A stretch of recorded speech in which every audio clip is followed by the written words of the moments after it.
Si me acompañan, por favor, vamos al libro de Génesis, capítulo 45, versículo 1 hasta el 11. Leo la palabra del Señor. José no pudo ya contenerse delante de todos los que estaban junto a él, y exclamó: haced salir a todos de mi lado. Y no había nadie con él cuando José se dio a conocer a sus hermanos. Y lloró tan fuerte que lo oyeron los egipcios, y la casa de Faraón se enteró de ello. José dijo a sus hermanos: yo soy José, ¿vive todavía mi padre? Pero sus hermanos no podían contestarle porque estaban atónitos delante de él. Y José dijo a sus hermanos: acercaos ahora a mí. Y ellos se acercaron, y él dijo: yo soy vuestro hermano José, a quien vosotros vendisteis a Egipto. Ahora pues, no os entristezcáis, ni os pese el haberme vendido aquí, pues para preservar vidas me envió Dios delante de vosotros. Porque en estos 2 años ha habido hambre en la tierra, y todavía quedan otros 5 años en los cuales no habrá ni siembra ni siega. Y Dios me envió delante de vosotros para preservaros un remanente en la tierra y para guardaros con vida mediante una gran liberación. Ahora pues, no fuisteis vosotros los que me enviasteis aquí, sino Dios. Él me ha puesto por padre de Faraón y señor de toda su casa y gobernador sobre toda la tierra de Egipto. Daos prisa y subid a donde mi padre y decidle: así dice tu hijo José, Dios me ha hecho señor de todo Egipto. Ven a mí, no te demores. Amén.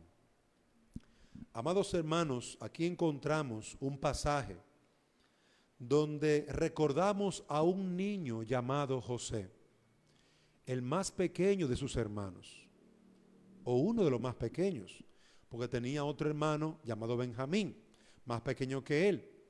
Pero en la edad de José, él era uno de los más pequeños. Y sus hermanos, ellos eran 12 hermanos, los 12 hijos de Jacob. Y sus hermanos, por envidia, lo vendieron como esclavo. José fue vendido a unos hombres como esclavos, a unos ismaelitas. Y luego esos ismaelitas lo vendieron como esclavo a un señor en Egipto. Este joven José había durado aproximadamente unos 22 años. Oiga bien, 22 años siendo esclavo en Egipto. A la edad muy temprana llegó, y Potifar, ese gran señor en Egipto, lo recibió como su esclavo. Pero Potifar observó en este joven que había en él algo especial. Dios estaba con él. Y lo que José tenía en sus manos, Dios lo bendecía y lo multiplicaba. Lo que José tenía en sus manos, Dios lo prosperaba. ¿Qué hizo Potifar? Le pondré mi casa y todos mis bienes en la mano de José. Y así lo hizo. Lo hizo un mayordomo en su casa. Y Dios bendijo a Potifar en todo lo que tenía. José, luego de un tiempo, fue hecho preso porque la mujer de Potifar lo acusó falsamente. Y luego de un tiempo, amados hermanos, José comenzó a interpretar los sueños de las personas. Dios le daba la interpretación a José de los sueños que la gente tenía. Y hubo un gran hombre en Egipto, el faraón, el rey de Egipto, que tuvo un sueño y nadie pudo explicarle el sueño. Un siervo de faraón, un panadero, un copero, le dijo que José podía interpretarle el sueño. Y faraón le mandó a llamar de la cárcel a José. José volvió de la cárcel a faraón, se bañó, se peinó, se rasuró, se arregló todo y fue a faraón. ¿Y qué sucedió? Faraón le habló de su sueño. En su sueño faraón había visto 7 vacas gordas. Y esas 7 vacas gordas estaban allí comiendo del pasto. Y luego salieron 7 vacas flacas y feas. Y las 7 vacas flacas se comieron a las gordas, pero se quedaron flacas. Asimismo vio faraón 7 espigas hermosas llenas de fruto. Y luego salieron 7 espigas débiles y flacas, que también se comieron a las espigas, pero se quedaron flaquitas. Y faraón preguntó a José, ¿cuál es la interpretación del sueño? Y el Señor guió a Josué y le dio la interpretación. Y José le dijo, estos 2 sueños son uno y el mismo. Dios le ha dicho a faraón lo que va a hacer. Dios va a traer 7 años de gran abundancia. Las 7 vacas gordas y las 7 espigas fuertes y hermosas son 7 años de abundancia en la tierra de Egipto. Tanta abundancia que la gente comerá y tendrá y perderá los alimentos. Pero luego vendrán 7 años de tanta hambre, que la gente se va a olvidar de los 7 años de abundancia. Y José aconsejó a faraón, busque un hombre sabio que administre esos recursos y guarde en los graneros de faraón todo tipo de fruto y alimento para prepararse para los 7 años de vaca flaca, los 7 años de necesidad. Y faraón dijo, aquí encontraremos más sabio que a este José, que me ha interpretado este sueño. Y hermanos amados, luego de 22 años o de 20 años estando allí preso como esclavo, ahora José fue llamado a ser el hombre número 2 de todo Egipto, la segunda persona más importante después de Faraón. Eso aconteció. Luego José, amados hermanos, tuvo una buena vida y tuvo algunos hijos. Y allí se completaron esos 22 años. Pero más adelante, el texto que ahora leímos en Génesis capítulo 45, luego de todos esos años de sufrimiento, y ahora José, siendo el hombre más importante de Egipto, se vuelve a reencontrar con sus hermanos que le habían vendido como esclavo. Se vuelve a reencontrar con esos hermanos mayores que le habían hecho tanta maldad y le habían vendido. Queridos hermanos,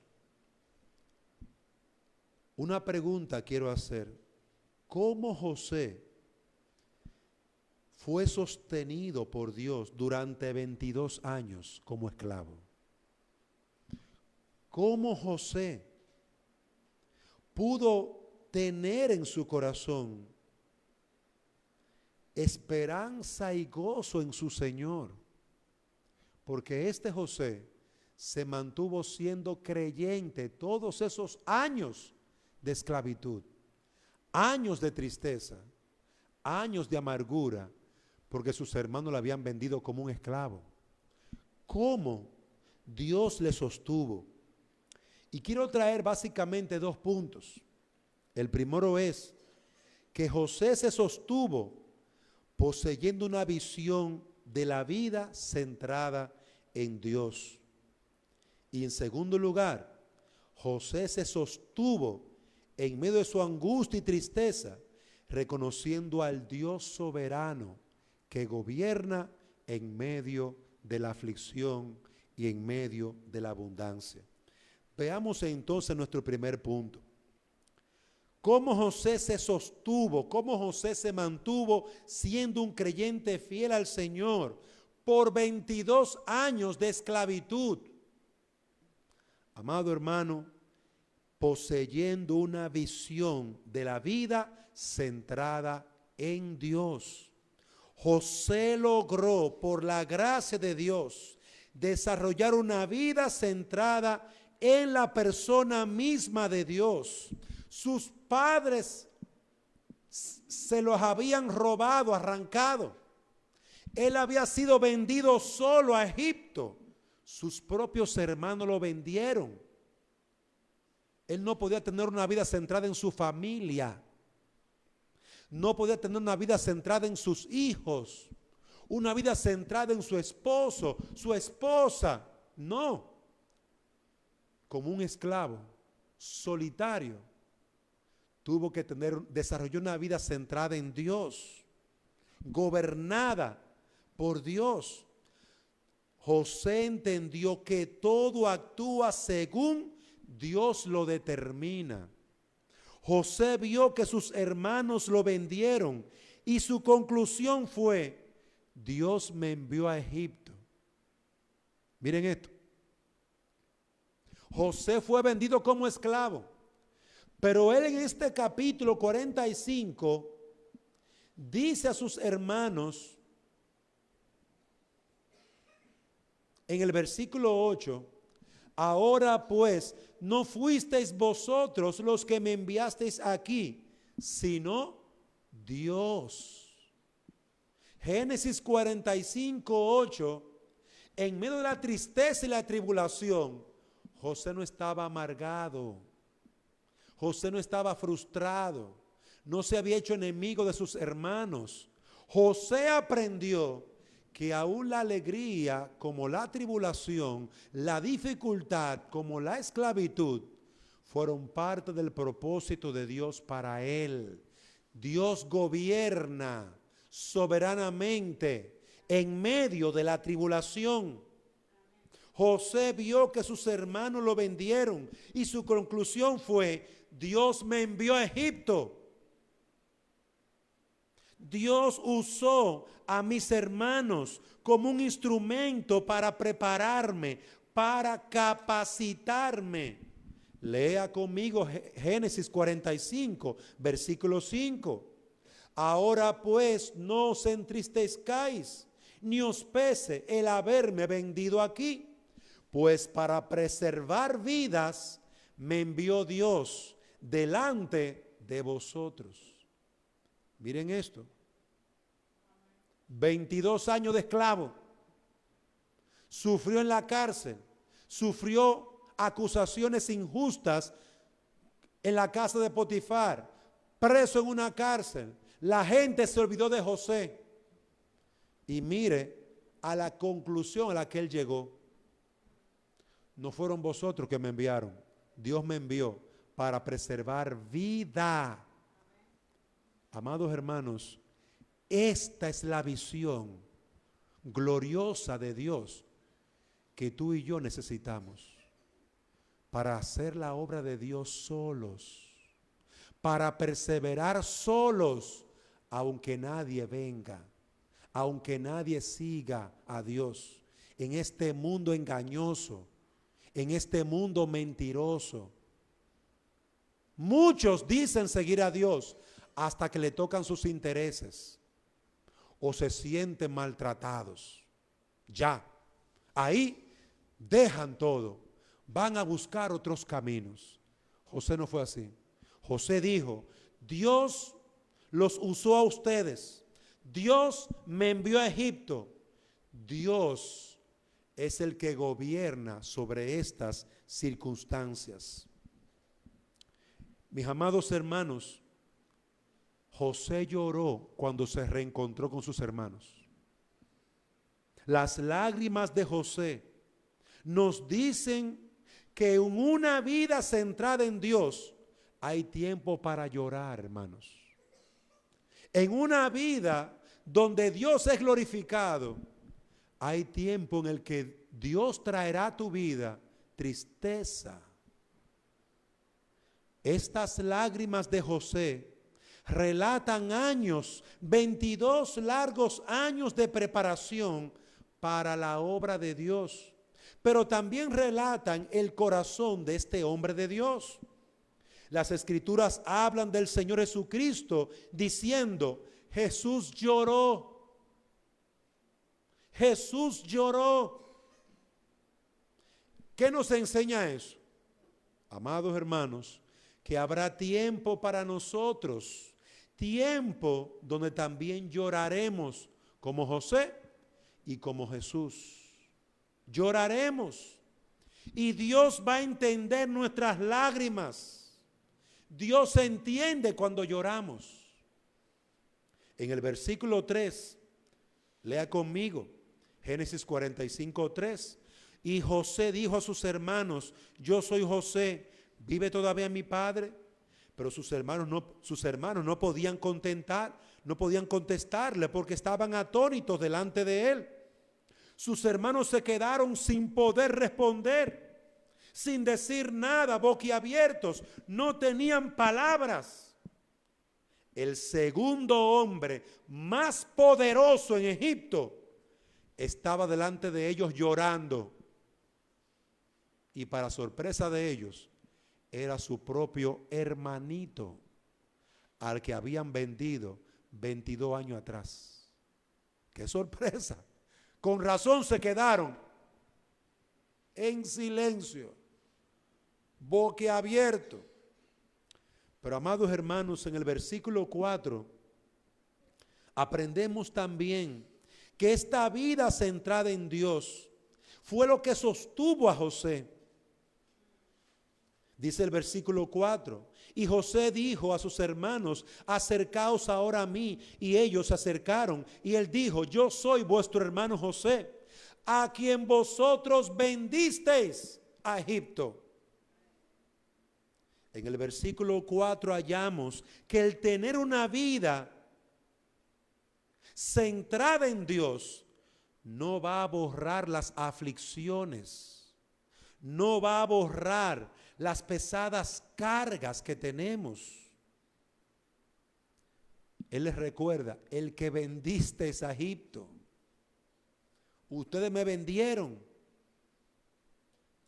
Esto nos ayuda, amados hermanos, a entender que aún con pesadas aflicciones, las personas que nos hieren, nosotros podemos perdonarlas. Las personas que en los tiempos en los que estábamos en tribulación nos hicieron mal, nos traicionaron, nos dejaron, hermano, podemos perdonarlas. Miren a José ahí, versículo 4. José les recuerda lo que ellos le hicieron. ¿Tenía rencor en su mano? No. Él los había perdonado. Al identificarse José como el que había sido vendido, lo está haciendo para ser reconocido por sus hermanos. Acuérdense de mí. Y a sus hermanos lo daban por muerto. Por muerto. Una vida, amados hermanos, centrada en Dios, nos hace perdonar a los demás. Como Dios nos ha perdonado, también nosotros podemos perdonar. Es la determinación a no permitir que lo que hemos perdonado afecte jamás la relación con los demás. Y amados hermanos, Eso lo podemos aprender de este hermoso pasaje. José los había perdonado, pero el hecho de que los había perdonado no lo llevaba a olvidar todo lo que había pasado. Lo que nos pasa nos afecta en las relaciones, pero el Dios que nos perdona, el Dios que tiene misericordia de nosotros, nos ayuda a perdonar y también a tener misericordia de los demás, como Dios la ha tenido con nosotros. Las buenas intenciones de José se confirmaron más adelante, porque él les dijo: acercaos a mí, acercaos a mí, acercaos a mí. José no lo quería separar, no lo quería lejos. Cuando tú odias a alguien, cuando tú tienes rencor de alguien, tú no quieres ver a esa persona. Y si ella está aquí en la iglesia, tú no vas a venir, porque tienes problema en tu corazón contra esa persona. Si lo ves en la calle, vas a evitarlo. No quieres ni verlo de frente, porque hay problema en tu corazón con esa persona. Queridos hermanos, José le dijo a sus hermanos: acercaos a mí, acercaos a mí, porque él no tenía ninguna duda del amor de Dios y de que él había perdonado a sus hermanos. El versículo 5, mire lo que dice: ahora pues no os entristezcáis, ni os pese el haberme vendido. Aquí pues, el haberme vendido aquí, pues para preservar vidas me envió Dios delante de vosotros. Observemos que el tener una visión, una vida centrada en Dios, nos guía a ver los acontecimientos desde la providencia y el gobierno de Dios. Cuando yo tengo una vida centrada en Dios, yo entiendo que aún las cosas duras, difíciles, malas, como usted le quiera llamar, Dios tiene control de esas cosas. Dios gobierna sobre esas cosas. El creyente está mirando que las cosas que le pasan en su vida no son una casualidad, son la voluntad de Dios. Dios lo ha decretado así, y es con este pensamiento que José consuela a sus propios hermanos, con el mismo pensamiento con que él fue consolado. Dios le consoló al mostrarle que él estaba con él. Queridos hermanos, sí es hermoso ver a José en la cárcel y Dios revelando los sueños a José en la cárcel. A José donde Potifar y Dios bendiciendo todo lo que José hacía. A José donde el faraón y Dios prosperando a José en faraón. Hermano, Dios estaba con José. Aunque él estaba pasando como un esclavo entre todas estas personas, como un siervo, como alguien menor, Dios estaba con él. Amados hermanos, esto ayudó a José a entender su lugar. Y esa es una de las cosas por las cuales yo a veces oro: Señor, ayúdame a entender mi lugar, mi llamado. Conocí la historia de un maestro, un director, que estaba buscando un instrumento difícil de hallar para él. Y él decía: estoy buscando un segundo violín. Y la gente le decía: ¿y por qué es tan difícil hallar un segundo violín cuando hay tantos violinistas aquí? Y la respuesta fue esta: La gente no quiere el segundo lugar. La gente quiere siempre el primer lugar. No entienden que para tener un primer violín se necesita un segundo violín, porque ambos se acompañan y se ayudan mutuamente. Queridos hermanos, José entendió que su lugar, según la voluntad, la providencia soberana de Dios, era ser un esclavo y ser siempre el segundo. De esa manera, él serviría a Dios. Como un esclavo, como un segundón, como alguien que estaba detrás,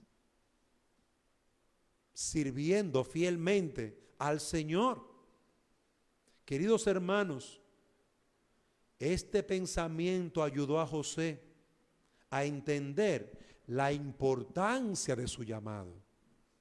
Dios le había llamado a ser su siervo en Egipto, en primer lugar como esclavo, y en segundo lugar, más adelante, luego de 22 años, como el segundo hombre más importante.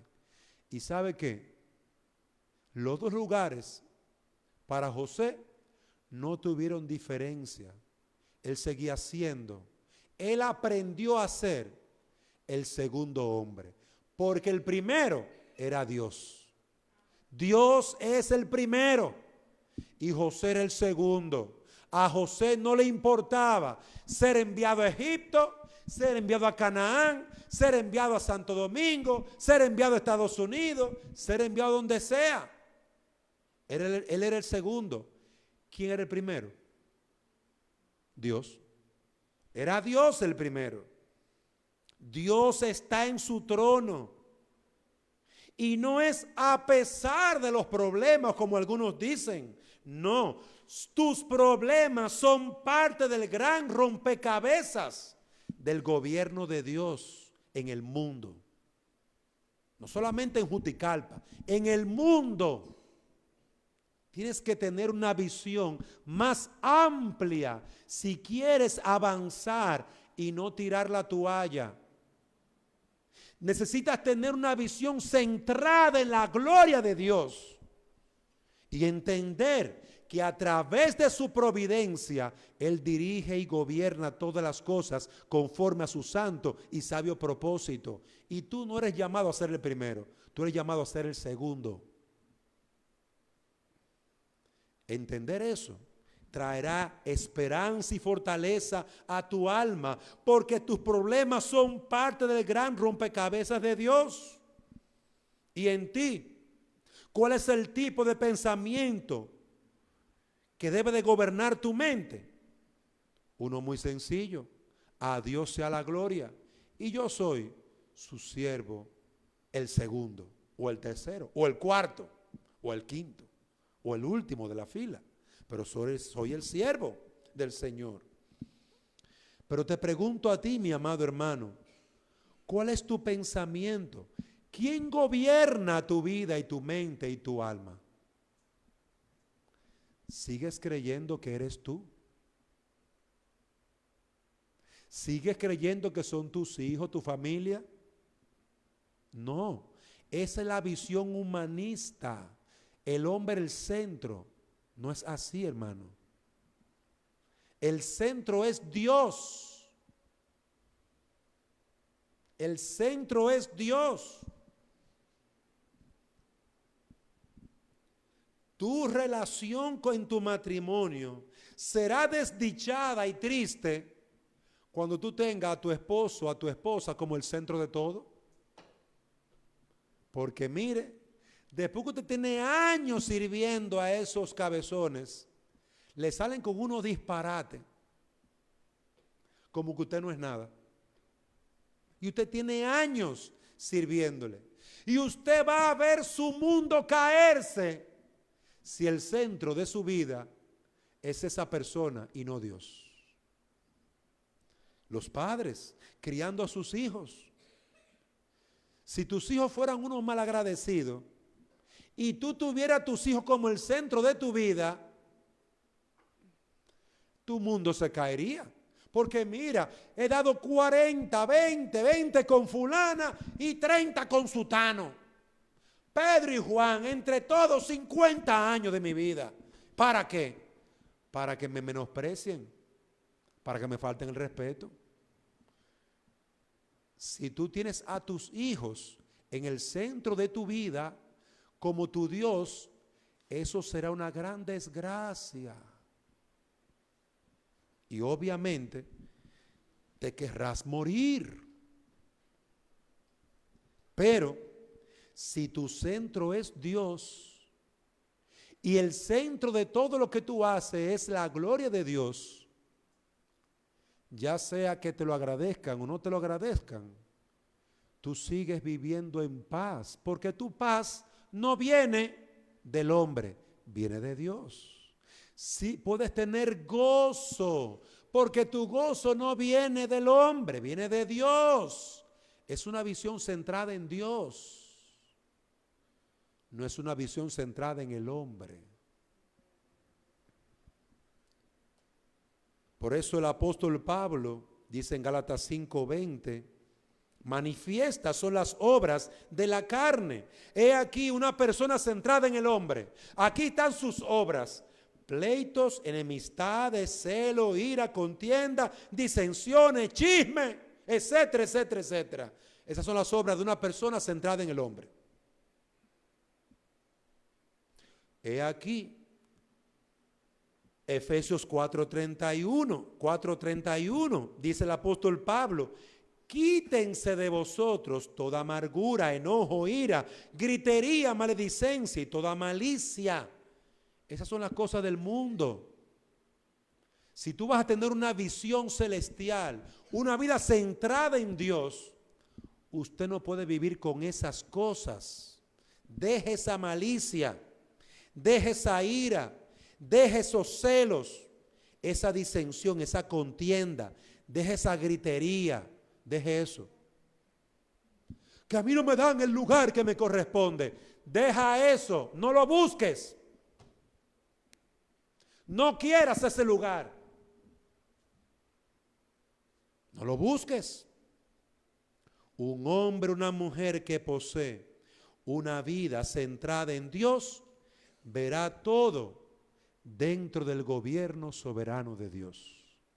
Dios no me ha dado lo que yo quiero porque no es el tiempo del Señor. Dios no me ha dado la victoria en este asunto porque no es su voluntad. Tengo que someterme a su voluntad. Y si usted no sabe qué hacer, venga a mí y busque consejo. Pregúnteme: pastor, ¿qué debo de estar haciendo en esta circunstancia? Hermana, póngase a trabajar, póngase a seguir criando a sus hijos, sigue esforzándose. Deje aquellas cosas en el tiempo y la voluntad del Señor. Va a recibir consejo de la palabra. Si viene a mí, si no viene, sigue en su angustia, sigue en su aflicción, siga centrado en usted mismo. Hermano, tenemos que buscar consejo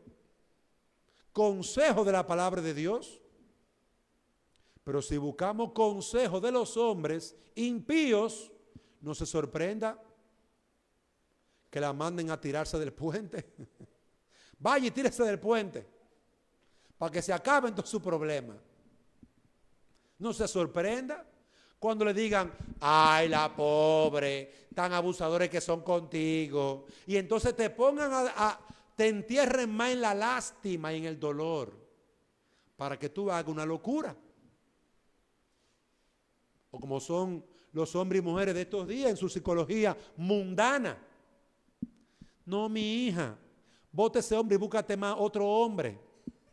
Acoge esos hijos y tíralo para uno a ti, una hermana, y sigue viviendo tu vida. Sé libre, sé tú. Claro, eso es lo que tú quieres oír. Porque tú no tienes una vida centrada en Dios. Para que el mismo diablo te lleve, mi hija, sigue adelante. Así va a terminar todo. El diablo llevándote por delante. Eso es lo que la gente quiere oír. Y eso es lo que estos sabios, según el mundo, le dan para que escuchen.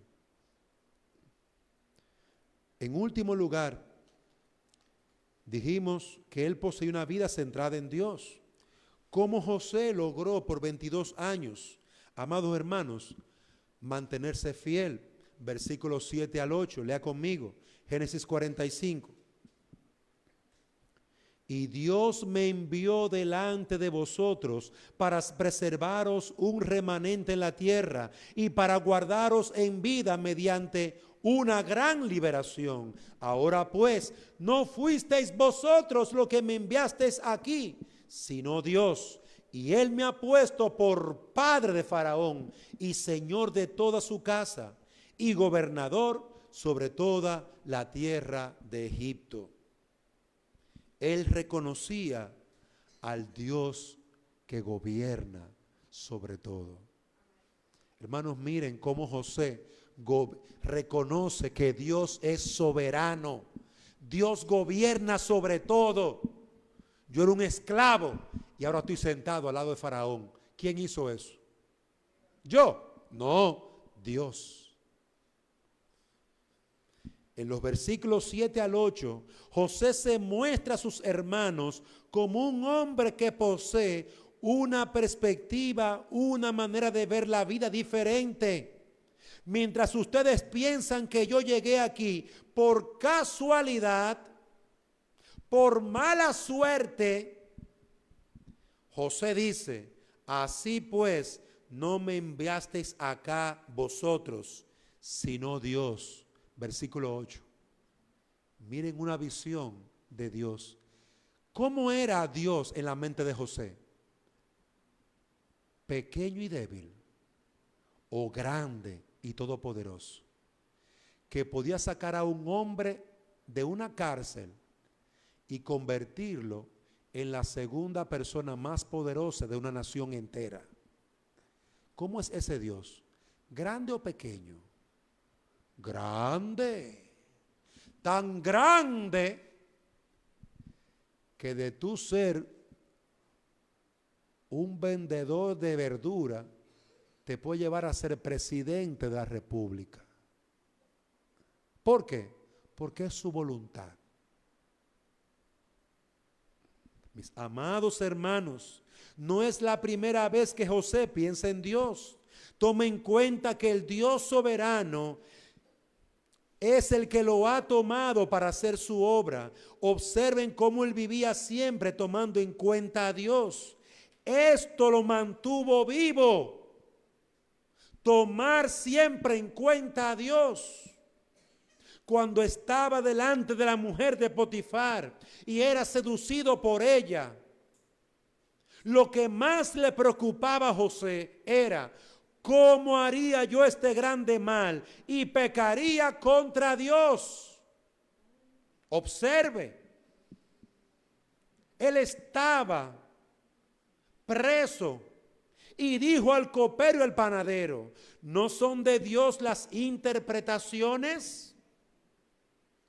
Al ser llevado a la presencia de Faraón, le dijo: no está en mí, Dios será el que dé respuesta propicia a Faraón. Y más adelante dijo: Dios ha mostrado a Faraón lo que ha de hacer. Dios, Dios, Dios, Dios. Estaba en la mente y el corazón de José Dios como el centro y el que hacía las cosas conforme a su autoritativa voluntad. Dios no le pregunta a nadie lo que él va a hacer, lo hace. ¿Y qué dice José? ¿Cómo yo voy a pecar contra Dios? Dios es el que da interpretaciones. Al tener hijos, al primero le llamó Manasés. ¿Sabe lo que significa? Dios me hizo olvidar todo mi trabajo. Y con su segundo hijo lo llamó Efraín. ¿Por qué? Dios me hizo fructificar en la tierra de mi aflicción. Oiga bien, hasta en el nombre de los hijos Dios estaba presente. A veces nosotros le ponemos: él se va a llamar Dante porque yo, su padre, me llamo Dante. Qué orgullo es Dante. Qué orgulloso es Dante. Pero no, esa no es la idea. La idea es reconocer la gracia, el poder y la voluntad de Dios en nuestras vidas. Por eso le llamó Efraín. Dios me ha hecho fructificar.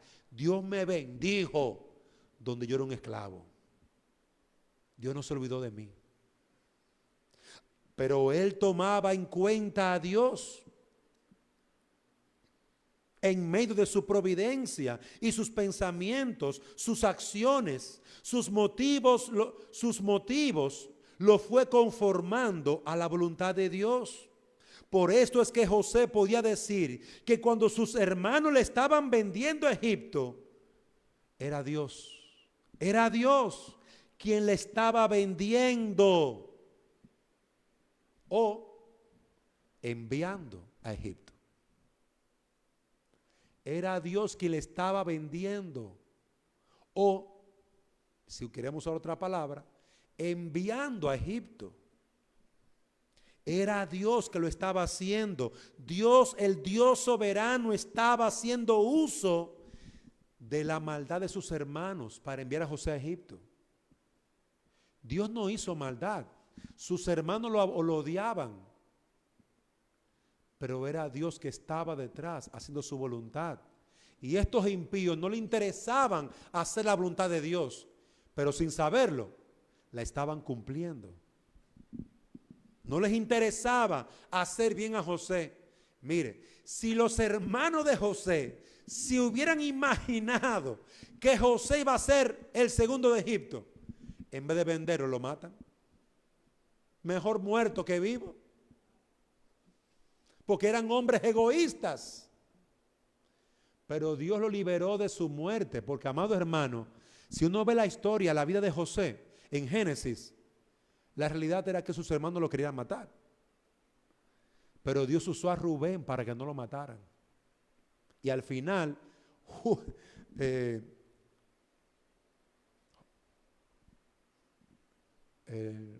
¿cómo se llama el hijo de José que dijo que lo iba a vender? Judas. Judá dijo, vamos a venderlo. ¿Para qué vamos a matar a nuestro hermano? Vamos a ganar algo de dinero. Y fue Judá quien dijo que lo vendieran. Pero Rubén lo salvó de que lo mataran. Hermanos, aún en su maldad, sus hermanos no sabían que todos los eventos que acontecían era el propósito de Dios. Pero José lo tomaba en cuenta. Por esto es que José podía decir que cuando sus hermanos lo vendían, Dios los estaba enviando. Los eventos no son parte de una casualidad, hermanos, no, son parte del decreto soberano de Dios. Dios es el que gobierna y dirige este mundo y todo lo que pasa. Y cuando tú te entiendes eso, y cuando tú sabes eso, entonces tu alma se anima a orar, porque tú vas a hablar con el que mueve este mundo, con el que hace girar esta tierra, en cada detalle de la vida de ella. Por eso la palabra de Dios se encuentra como el centro de nuestra adoración, o el medio por el cual venimos a Dios a adorarle. Aquí predicamos la palabra y no un sueño de Dante. Aquí predicamos la palabra y no lo que yo me imaginé. Porque el Dios soberano, por medio de su palabra, gobierna, dirige y sustenta nuestras vidas. Amados hermanos, todos los hombres, buenos o malos, son ministros para realizar los decretos de Dios. ¿Cuán grande es este misterio? Ver en el libro del profeta Isaías que Dios le llamó a Ciro mi siervo, mi ungido. Un nombre grande es la palabra Mashá, Mesías. A Ciro, un impío, porque Ciro ejecutaría su voluntad y sus propósitos, haciendo regresar a Israel del cautiverio babilónico a su pueblo. Cuando se cumplió la palabra del profeta Jeremías, o la palabra del Señor a través del profeta Jeremías, los 70 años de cautiverio, fue Ciro el persa que dijo: Israel regrese a su pueblo a reconstruir el templo del Señor. Oiga esto, hermano, esto no es cualquier cosa.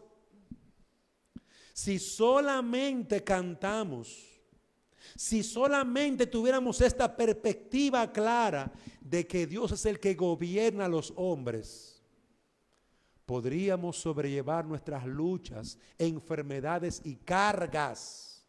Podríamos entender que no es detrás de los hombres que tenemos que estar corriendo, es detrás de Dios.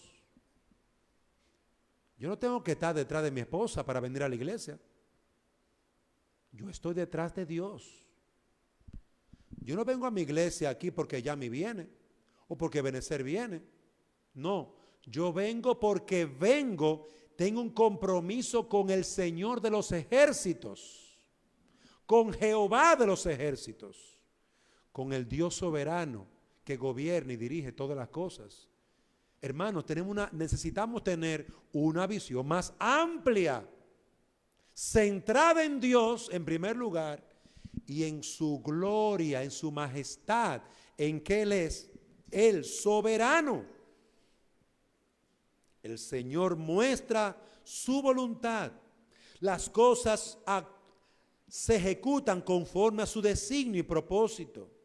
Si solamente cantamos que todo pasará, que resistiré como cantan algunos, que aguantarán la prueba, hay que aguantar la prueba.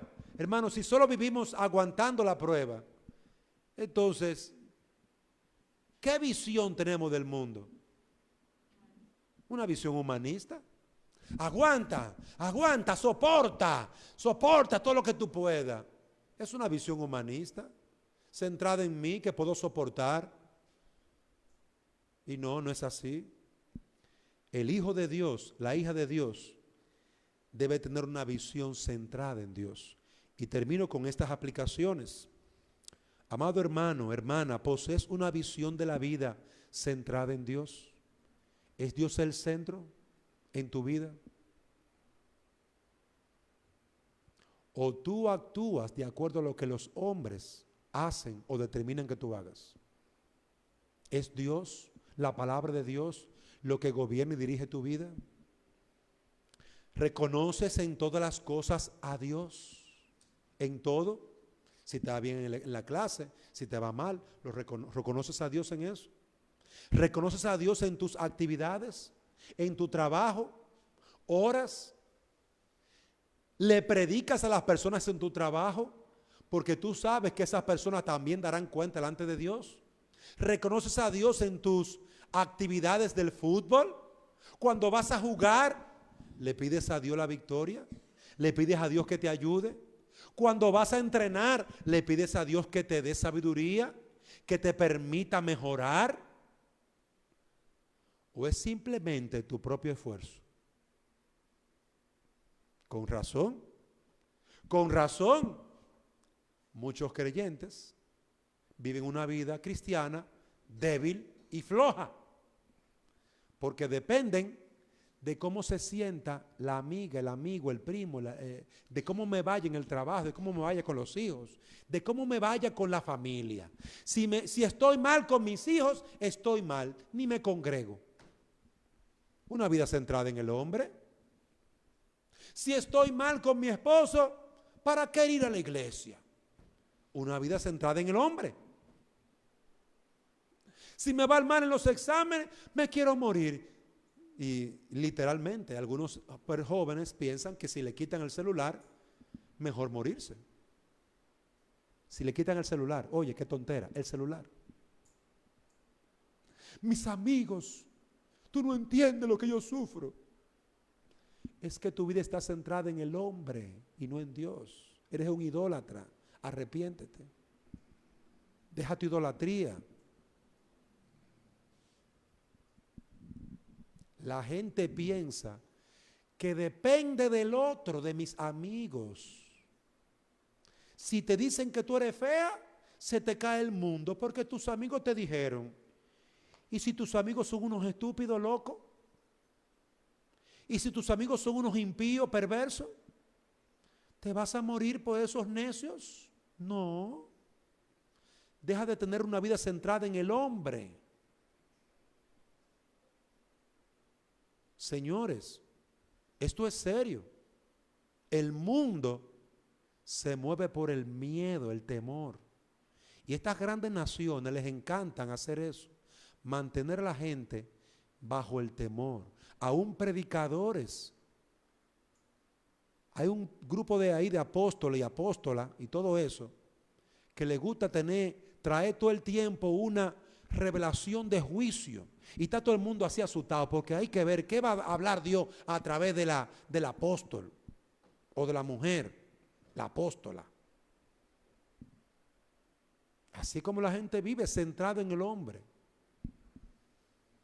Queridos hermanos, no aguantarás 22 años de esclavitud centrado en el hombre. No aguantarás ni 2 años, ni 1 año. Necesitamos, amados hermanos, seguir creciendo. Dios espera que como creyentes nos separemos de aquellos que son los que nos han estado guiando ciegamente. Hermanos, tenemos que crecer y seguir adelante. Yo y Dios. Yo y Dios. Ese es el tipo de relación que Dios quiere contigo. Tú y Dios. Hay que madurar. Hay que destetarse de esa gente que nos quiere mantener bajo su yugo. Hay gente que nos quiere mantener así, bajo su dirección. No, no hagas esto, haz esa cosa. Vamos a hacer tal cosa. Y a veces son hermanos, manita esto, manito aquello.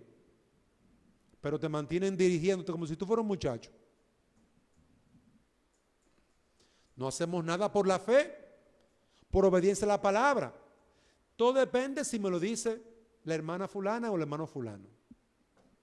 Porque ellos sí son espirituales.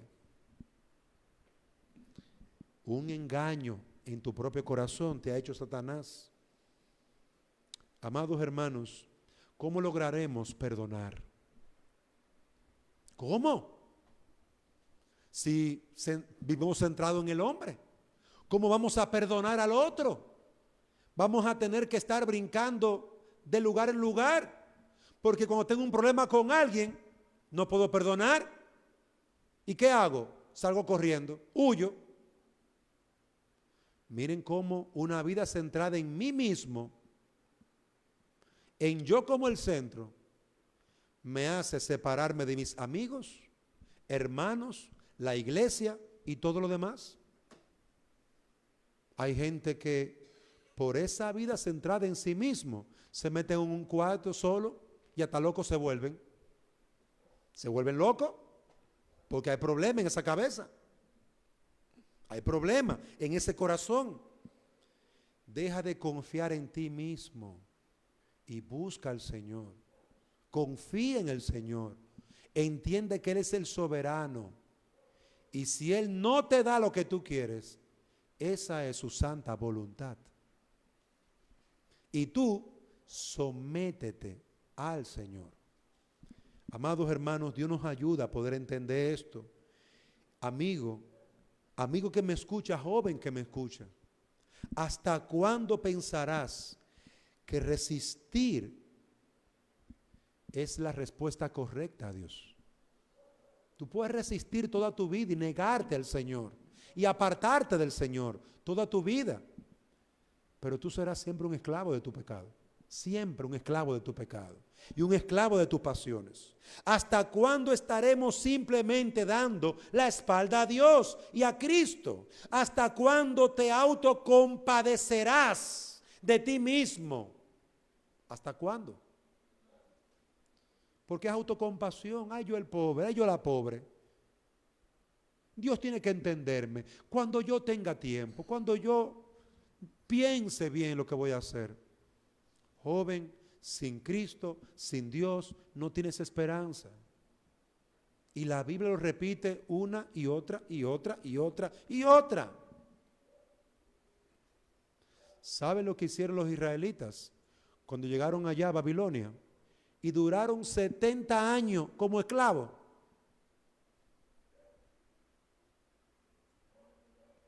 Se quedaron allá. Y aunque Dios les invitó a regresar a Israel, no querían. Ya estaban cómodos en Babilonia. Estaban cómodos con lo que habían ganado en Babilonia. No tenían una vida centrada en Dios. Amado hermano, amigo que me escuchas, ¿hasta cuándo entenderás que Dios te está llamando? ¿Te vas a quedar en Babilonia y morirás en Babilonia, lejos de Dios? Él es el soberano. ¿Sabe lo que él hizo con Babilonia? Después de los 70 años, la destruyó. Babilonia nunca más sería reedificada. Los que no respondieron al llamado de Dios la primera vez, perdieron todo, porque Babilonia fue completamente arrasada. Leas el libro del profeta Jeremías, capítulo 50 en adelante. El juicio de Dios contra Babilonia. Oiga bien, nuestra mejor opción es obedecer. Porque Dios tiene sus propósitos y lo va a cumplir. Y si tú te unes al Señor por medio de la fe en Cristo, cuando Él traiga juicio a esta tierra, tú no serás condenado. Porque aquí tú serás salvo y allá serás salvo. Queridos hermanos, todas estas cosas las repetimos porque son la palabra de Dios. Ora para que Dios te ayude a entender y a creer, porque definitivamente estás ciego y sordo. Este mundo que tú piensas que va a ser para la eternidad, Dios también lo va a hacer pasar por fuego. Y lo que tú crees que va a ser para siempre, Dios lo va a destruir. No te quedes en Babilonia. Sal de Babilonia. Huye de Babilonia y ven a Cristo. Huye de la gran ramera, este mundo entregado a su pecado, y ven a Cristo. Cristo es el camino al Padre, es la verdad y la vida.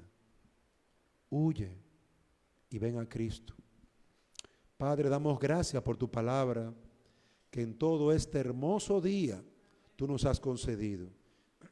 Te rogamos que tú la prosperes y nos ayudes a entender tu verdad, porque la historia está escrita allí para nuestra enseñanza. Porque así como tú has prometido, cumplirás. Y todo aquel que cree será salvo. Es en el nombre de Cristo que te alabamos y te bendecimos. Amén.